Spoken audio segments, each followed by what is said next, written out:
Hello တငယ်ချင်းတို့ရေတကဘာလုံးကိုခလုတ်တစ်ချက်နှုတ်နဲ့ရက်တန့်ပစ်လိုက်ချင်တဲ့စိတ်ကူးမျိုးရှိဘူးကြလားတို့ရဲ့တငယ်ချင်းမင်းတက်ကတော့အဲ့ဒီလိုအစွမ်းမျိုးကိုတကယ်ရခဲ့တာ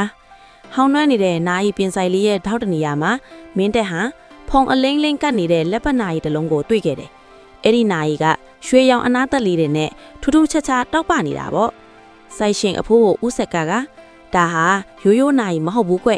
အချိန်ကိုစီမံနိုင်တဲ့နာယီပဲလို့မင်းတက်ကိုတိုးတိုးလေးပြောပြခဲ့တယ်။မင်းတက်ဟာနာယီလေးကိုယူပြီးပန်းကြံလေးကိုထွက်လာခဲ့တယ်။တကယ်ပဲအချိန်ကိုရက်လို့ရပါမလားဆိုပြီးသူစမ်းကြည့်ကြလာတာပေါ့။သူဟာနာယီဘေးကခလုတ်ခဏီလေးကိုခတ်ဖွားဖွားလေးနှိပ်လိုက်တယ်။ရုတ်တရက်ဆိုသလိုတောက်ဆိုတဲ့အတန်နဲ့အတူပတ်ဝန်းကျင်တစ်ခုလုံးငိမ်သက်သွားတော့တာပဲ။လေထဲမှာပလန်နေတဲ့ငှက်ကလေးတွေရောသူ့ပင်ပေါ်ကကြွေကျနေတဲ့တီးရွက်ကလေးတွေပါမြေပြင်ပေါ်မကျပဲလေထဲမှာတက်နေတာကိုမြင်လိုက်ရတဲ့မင်းတက်ရဲ့အန်အောပုံကိုမြင်အောင်ချိလိုက်ပါအောင်အချိန်တွေရက်နေတော့မှမင်းတက်ဟာထူးဆန်းတဲ့မြင်ကွဲတစ်ခုကိုတွေ့လိုက်ရတယ်တစ်ပင်အမြင့်ကြီးပေါ်ကနေကြောင်ကလေးတစ်ကောင်ပြုတ်ချလူနီးပါထက်နေတာပဲဒါပေမဲ့အချိန်ကရက်နေတော့ကြောင်ကလေးဟာလေထဲမှာကတ်နေတယ်လို့ဖြစ်နေတာပေါ့မင်းတက်ကတော့လက်ပိုက်ချီမနေပါဘူးသူအပြေးသွားပြီးလေထဲကကြောင်ကလေးကိုပွေ့ချီကမြေပြင်ပေါ်မှာဘေးကင်းအောင်ချပေးလိုက်တယ်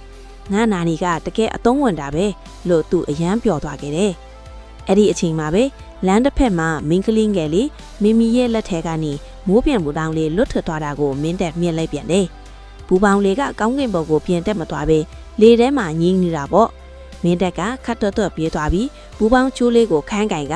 ကြောက်ရွံ့လို့ငြိမ်နေတဲ့မိမိရဲ့လက်ထဲကိုအသာအရာပြန်ထည့်ပေးလိုက်တယ်။သူတစ်ပားကိုကူညီရတာမင်းတက်အတွက်တော့အတော်လေးကိုစိတ်လှုပ်ရှားစရာကောင်းနေခဲ့တာပေါ့။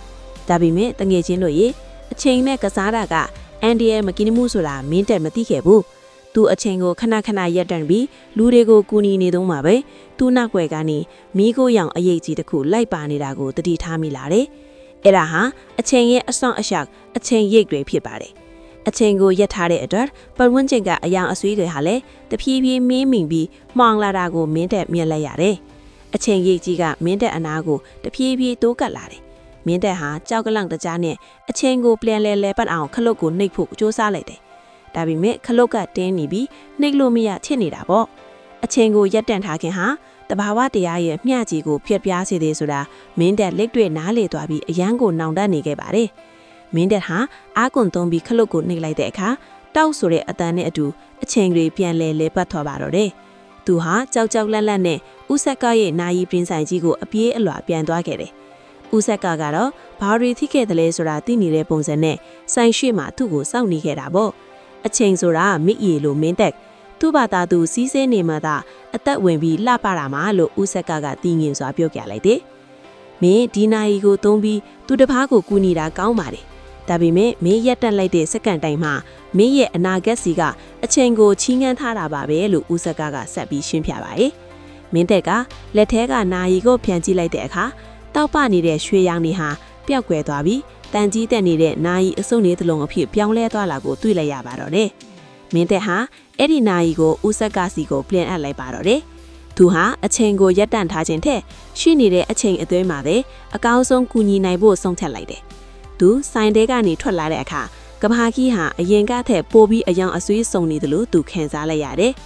စီးဆင်းနေတဲ့အချိန်တွေနဲ့အတူလိုက်ပါရတာကဘလောက်တောင်ချမ်းသာဖို့ကောင်းတယ်လဲဆိုတာသူသိသွားခဲ့ပြီပေါ့ကဲအခုဆိုရင်မင်းသက်ဟာနာယီမရှိပဲလူတွေကိုကူညီနေပြီပေါ့သူဟာမိမိရဲ့ဘူးပေါင်းလေးမလွတ်အောင်ကြိုးပြီးချပေးတယ်လို့ကြောင်ကလေးတွေတစ်ပင်ပေါ်ကမပြုတ်ကြအောင်လဲအချိန်မီဂယုစိုက်တယ်နေပြီပေါ့စက္ကန့်တိုင်းမိနစ်တိုင်းဟာဘလောက်တန်ဖိုးရှိတယ်ဆိုတာသူသိသွားခဲ့ပြီလေတငယ်ချင်းတို့ရောအချိန်ရဲ့တန်ဖိုးကိုသိသွားကြပြီလားရက်သက်မနေတဲ့အချိန်လေးတွေနဲ့တိုးတွေပြုတ်ပြုတ်ရွှွှွှွဖြတ်တန်းကြရအောင်နော်